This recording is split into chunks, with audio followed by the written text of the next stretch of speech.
बहुत जज्बाती और मेहनती लड़की है वह। और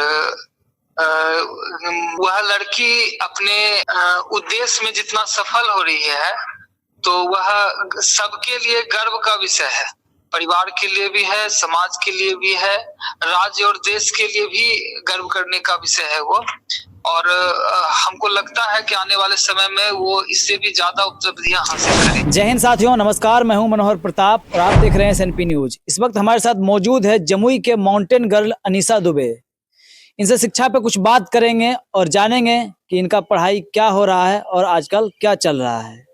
ऐसे में ये PG कर रहे हैं और इन सारी विषय पे इनसे बात करेंगे। सबसे पहले तो अनीसा जी, आपको 2024 की ढेर सारी शुभकामनाएं और बधाई। थैंक यू भैया, आप सभी को बहुत बहुत नव वर्ष की शुभकामनाएं। हैप्पी न्यू ईयर सबको। आपका पढ़ाई PG चल रहा है, तो आप PG कौन से विषय से कर रहे हैं? मेरा PG हिंदी विषय से हो रहा है। हिंदी विषय से आप PG कर रहे हैं। आपके कौन गुरु हैं, कौन आपको मार्गदर्शन किए हैं आप PG कीजिए, हिंदी से कीजिए? क्योंकि आपका क्षेत्र तो माउंटेन का रहा है, पर्वतारोही का रहा है, पर्वत पे चढ़ाई करते हैं, अलग से PG कर रहे हैं, हिंदी से कर रहे हैं, तो आपको कौन मार्गदर्शन किए हैं? देखिए, वो तो शिक्षा का अलग हो गया और वो माउंटेन वो करना मेरा ड्रीम है, तो शिक्षा तो जरूरी है सबके लिए। और हिंदी शुरू से ही बहुत पसंद रहा, हिंदी विषय में बहुत रुचि था, तो इसलिए सोचे कि हिंदी विषय से ही करते हैं। और हमारे कॉलेज में पहले बता दें कि हिंदी के 2 प्रोफेसर हैं हमारे। एक तो लेडीज़ हैं जिनका नाम है कीर्ति भारद्वाज और दूसरे एक सर हैं ब्रिजेश कुमार। और आप पूछे हिंदी में कौन आपको ज़्यादा मार्गदर्शन कर रहे हैं, तो बताना चाहेंगे एक नालंदा के एक प्रोफेसर हैं, प्रोफेसर अंजनी कुमार सुमन। तो उनका विशेष प्रभाव पड़ा मेरे ऊपर। उनका जितना भी उपलब्धि बताएं उतना कम है। वो 4 बार MA और 2 बार PhD कर चुके हैं और भी बहुत कुछ वो लिखे हैं हिंदी में और भी। तो उनका खास प्रभाव मेरे ऊपर रहा। उनका देख के लगता है कि नहीं, हमें भी उनके ऐसा बनना चाहिए। प्रोफेसर हैं डॉक्टर अंजनी कुमार सुमन जी, उनका ज़्यादा प्रभाव आपके ऊपर रहा है, ज़्यादा मार्गदर्शन उनके द्वारा आपको मिला है, तो उनके बारे में आप क्या कहना चाहेंगे? उनके बारे में यही कहें कि सर जितना भी उनका उपलब्धि है बहुत ही बड़ी बात है, क्योंकि 4 बार MA करना और 2 बार PhD करना ये कोई मामूली बात नहीं है। सुनने में भले मामूली लगे कि MA अभी के टाइम में जल्दी कोई MA करना नहीं चाहता है, और ऐसे में कोई 4 बार MA किए हैं, 2 बार PhD किए थे, बहुत ही बड़ी बात है हम स्टूडेंट्स के लिए। उनसे बहुत कुछ सीखने के लिए मिलता है। और उनका कहा हुआ 2 पंक्ति हम बताना चाहेंगे। वो लिखे हैं, जो गिर भी पड़ो हौसला तुम न खोना, हजारों गिरे हैं खड़ा होते होते। तो उनके ये इस तरह के ये सबसे बहुत ही ज़्यादा एक मोटिवेशन मिलता है और बहुत ही एक हौसला बढ़ाने वाला बात वो लिखा है। खास करके हम लोग पर्वतारोहण के क्षेत्र में हैं, तो उनका ये पंक्ति कुछ इससे हमारे क्षेत्र से बहुत मिलता-जुलता है, तो बहुत ही प्रभावित करता है उनका रचना हमें। मतलब जो डॉक्टर अंजनी कुमार सुमन है नालंदा जी के प्रोफेसर, उनसे आपको बहुत ज़्यादा प्रभाव, आपके ऊपर बहुत ज़्यादा प्रभाव पड़ता है, आपको बहुत ज़्यादा मार्गदर्शन उनके द्वारा मिलता है। मतलब वो आपको सपोर्ट बहुत ज़्यादा करते हैं शिक्षा के क्षेत्र में या आगे बढ़ने के क्षेत्र में। हाँ, जैसे कि जब हम फर्स्ट टाइम उनसे मिले थे और उनसे मिले मेरा ज़्यादा दिन भी नहीं हुआ, तो हम पिछले साल उनसे मिले थे एक फंक्शन के दौरान। तो वहाँ पे सर के बारे में हम सुन रहे थे, उनकी उपलब्धि के बारे में बताया जा रहा था स्टेज पे।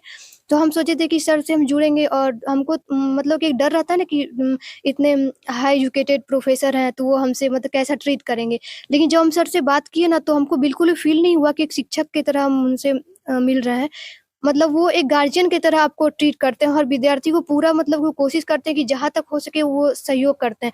तो हमको बहुत ही अच्छा एक गार्जियनशिप वाला फ़ील आया उनसे, और बहुत ही वो सिंपल तरीके से वो आपको ट्रीट देते हैं। मतलब जब हम उनसे बात किए तो हम उनसे पूछ के हम उनसे बात करते थे कि सर हम आपको कॉल करें या नहीं। ऐसे तो सर जब हमसे बात की तो बोले कि बिल्कुल भी संकोच करने का ज़रूरत नहीं है, आप बिल्कुल खुल के आप हमसे कोई भी ऐसा मदद हो जो हम कर सकें, तो आप बिल्कुल एक गार्जियन की तरह आप हमसे पूछिए और एक हम आपको एक अपने बच्चे की तरह आपको हम ट्रीट देंगे।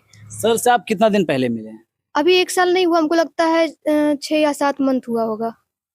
तो वो आपको बहुत ज़्यादा सपोर्ट कर रहे हैं? हाँ, मतलब कि हम ऐसा यही बोलेंगे कि ऐसे अगर शिक्षक सबको, सारे विद्यार्थी को मिले, तो अपने वो लक्ष्य तक वो ज़रूर पहुँचेगा। तो हम तो अपने टाइम मतलब कि जब उनका उपलब्धि सुने थे ना, तो मेरे दिमाग पे मतलब उनका एक असर किया कि इतनी सारी उपलब्धि, मतलब जिस फ़ील्ड में हम लोग अभी कदम रखे हैं, उसमें वो इतना आगे निकल चुके हैं, तो बहुत ही अच्छा लगा था उनका सुन के। तो आप हिंदी से PG कर रहे हैं और वो भी हिंदी से प्रोफेसर हैं, तो क्या लगता है आपको प्रभाव पड़ेगा उनके द्वारा जो मेहनत, उनके द्वारा जो सपोर्ट मिल रहा है आपके ऊपर? हम तो यही बोलेंगे कि सर का मतलब सर जितना कोशिश करेंगे उसमें हम कोशिश यही करेंगे कि मेरा जितना वो सिखाए उतना हम सीख जाए, और 100% नहीं तो 50% भी अगर सर के ऐसा अगर हम बन गए तो हम अपने लिए बहुत बड़ा बात ये समझेंगे। आप नीचे से, बहुत नीचे से ऊंचाई पे जाने का प्रयास कर रहे हैं एक लड़की होने के नाते, लड़की होके, तो आपको बीच-बीच में ऐसे-ऐसे सपोर्टर मिल जाते हैं तो कैसा लगता है? बहुत वैसे कभी-कभी हम लोग हिम्मत हारने लगते हैं, कोई सपोर्ट नहीं मिले तो लगता है कि सो आगे क्या होगा? मतलब जो हमारा टारगेट है उस पे पहुँच पाएँगे। लेकिन जब बीच-बीच में ऐसे-ऐसे लोग से हमारा मुलाकात होता है और वो लोग बोलते हैं कि नहीं हम लोग आपके साथ हैं, सपोर्ट करेंगे, तो एक और ही अलग ही लेवल का एक हिम्मत आ जाता है। मतलब कि जो हमारा मिशन रहता है ना उसके लिए हम लोग बिल्कुल दृढ़ हो जाते हैं कि नहीं ये चीज़ हो जाएगा और करना है। आप जब पर्वत पे चढ़ाई करने जाते हैं तो उस समय भी आपको लोग सपोर्ट करता है, कोई डॉक्टर हो गया या तो फिर जिला के कोई भी अच्छे व्यक्ति हो गए तो वो आपको सपोर्ट करता है। शिक्षा के क्षेत्र में भी आपको सपोर्ट मिल जाता है, तो क्या कहना चाहेंगे ऐसे-ऐसे लोगों को? यही कहेंगे कि जिस तरह से आज तक मुझे आप सहयोग किए हैं, ऐसी ही बेटियों को सपोर्ट कीजिए, क्योंकि अभी के समय में बहुत कम ही लोग ऐसे होते हैं जो कि सपोर्ट करना चाहते हैं। आगे बढ़ाने के लिए जल्दी कोई नहीं आएगा, लेकिन पीछे खींचने के लिए बहुत आएगा। तो ऐसे लोगों को हम भगवान का दर्जा देते हैं जो कि ऐसे लोगों को मदद करते हैं जिनका कि कोई नहीं है या फिर जिनको कोई सपोर्ट नहीं है। तो ऐसे लोगों को हम इंसान नहीं मानते हैं, भगवान के तौर पे देखेंगे। हमारे केएसएस जैसे भी हम केएसएस लखीसराय से पढ़ाई कर रहे हैं, वहाँ पे भी बहुत अच्छे-अच्छे प्रोफ़ेसर्स हैं। हमारे हिंदी विभाग में जो प्रोफ़ेसर्स हैं, उन लोगों से ही मिल के बहुत ही हमको एक गार्जियन की तरह फ़ील मिलता है। जैसे वहाँ की जो मैम है कीर्ति भारद्वाज मैम, बहुत ही अच्छा ट्रीट देती हैं, हमेशा अच्छा सलाह देती हैं, आगे के लिए वो प्रोत्साहित करती हैं। फिर हमारे हिंदी के ब्रिजेश सर हैं, फिर वहाँ के जो प्रिंसिपल हैं अजय कुमार, उनका भी बहुत सहयोग रहता है। विद्यार्थी को हमेशा बोलते हैं कि इस चीज़ में हमारे कॉलेज में भी विद्यार्थी को मेडल लाना चाहिए, इस चीज़ में आप लाइए, मतलब बहुत ही जागरूक करते हैं वो। तो अभी तक शिक्षा के क्षेत्र में हम जहाँ तक गए हमको बहुत ही अच्छे-अच्छे लोगों से मेरा सामना हुआ।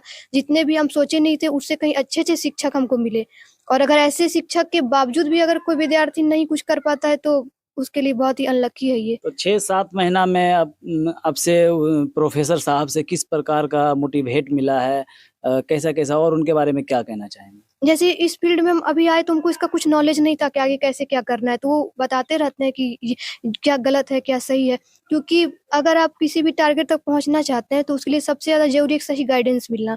क्योंकि अगर आपको सही गाइडेंस नहीं मिला तो इधर-उधर आप भटकते रह जाइएगा, लेकिन जो आपका टारगेट है वो पूरा नहीं होगा। तो एक सही गाइडेंस देते हैं कि नहीं ये चीज़ नहीं करो, ये चीज़ करो, इस चीज़ में उनका बहुत सहयोग रहता तो है। लगातार उनके द्वारा आपको मार्गदर्शन मिलते रहता है। हाँ। तो अनीशा जी, ऐसे-ऐसे अपने समाज में बहुत ऐसे लोग हैं, बड़े-बड़े डॉक्टर हैं, बड़े-बड़े प्रोफ़ेसर हैं, दरोगा हैं, जो नौकरी कर रहे हैं, पैसा बहुत कमा रहे हैं, लेकिन वो अपने तक सीमित हैं, किन्हीं को सपोर्ट नहीं करते हैं। तो ऐसे लोगों को आप क्या कहना चाहेंगे? हम तो यही कहेंगे ऐसे लोगों का आप सोच तो नहीं बदल सकते हैं, लेकिन हम उनसे यही रिक्वेस्ट करेंगे कि आपके एक मदद से किसी का फ्यूचर अगर बनता है तो आप ये काम ज़रूर कीजिए। अगर आप ऐसा करते हैं तो किसी का भविष्य बन जाएगा और वो आपका नाम लेगा, तो ये कहीं न कहीं एक बहुत अच्छा कार्य है। तो हम उनसे यही रिक्वेस्ट करें कि आप सपोर्ट कीजिए। हेलो। जी। प्रणाम सर, हम मनोहर बोल रहे हैं एसएनपी न्यूज़ से। जी। सर, एक अनीशा दुबे है सर यहाँ जमुई में, ऊपर माउंटेन गर्ल है सर, कई पर्वत पे चढ़ाई भी की हुई है। तो वो आपके बारे में बोल रहे थे सर कि बहुत सर हमको बहुत सपोर्ट करते हैं, बहुत अच्छा लगता है उनसे मार्गदर्शन लेके। सर क्या कहना चाहेंगे इनके बारे में? बहुत जज्बाती और मेहनती लड़की है वह, और वह लड़की अपने उद्देश्य में जितना सफल हो रही है तो वह सबके लिए गर्व का विषय है। परिवार के लिए भी है, समाज के लिए भी है, राज्य और देश के लिए भी गर्व करने का विषय है वो। और हमको लगता है कि आने वाले समय में वो इससे भी ज्यादा उपलब्धियां हासिल करेगी। सर ये बहुत मेहनत कर रही है सर, और इनको सपोर्ट का बहुत ज़रूरत है। तो आप जैसे लोग जब सपोर्ट में मिल जाते हैं तो इनका हौसला और बुलंद हो जाता है। सर क्या कहना चाहेंगे इनके बारे में? हम हमेशा से जो है उसको बहन और बेटी की तरह मान कर चलते हैं, है ना। वो कहती है मेरे गार्जियन नहीं है तो हम उसको डांट कर कहते हैं अरे हम भी तुम्हारे गार्जियन है ना। तुमको जहाँ दिक्कत हो तो तुम बताना हमको। तो मेरा हमेशा मॉरली सपोर्ट उनके साथ रहेगा, है ना, और खूब सारा आशीर्वाद भी है। सर आप कहाँ पे शिक्षक हैं? मैं असिस्टेंट प्रोफेसर हूँ बीएड कॉलेज में नालंदा में। अच्छा, नालंदा में। सब्जेक्ट आपका क्या है सर? विषय तो मैं प्राचीन इतिहास से पीएचडी हूँ, 5 विषयों में एमए है मेरा। अच्छा। और मूलतः जो है हिंदी के क्षेत्र में लोग हमको ज्यादा जानते हैं। अच्छा। और यहाँ भी सामाजिक विज्ञान के शिक्षक के रूप में है, मगर हिंदी पढ़ाने के लिए हमको ज्यादा मिलता है। बिल्कुल सर, आपके बारे में सुन के बहुत अच्छा लगा सर। आप इन्हें बहुत सपोर्ट करते हैं और जब से मिले हैं तब से इन्हें काफ़ी हौसला दे रहे हैं, तो इसके लिए सर आपको बहुत बहुत बधाई और इसी तरह सपोर्ट करते रहिए सर। जी जी जी जी जी जी, बहुत शुभेच्छा है उस बच्ची के लिए। ठीक है सर, थैंक यू। ठीक हो। तो ये थी हमारे साथ बात कर रही थी माउंटेन गर्ल अनीसा दुबे, जो अपने गुरु professor doctor Anjani Kumar Suman sir के बारे में बता रहे थे, जिनके द्वारा इनको काफ़ी ज़्यादा मार्गदर्शन मिलता है, सपोर्ट मिलता है। आप देख रहे थे SNP न्यूज़ इंडिया बिहार, मनोहर प्रताप के साथ। जय हिंद।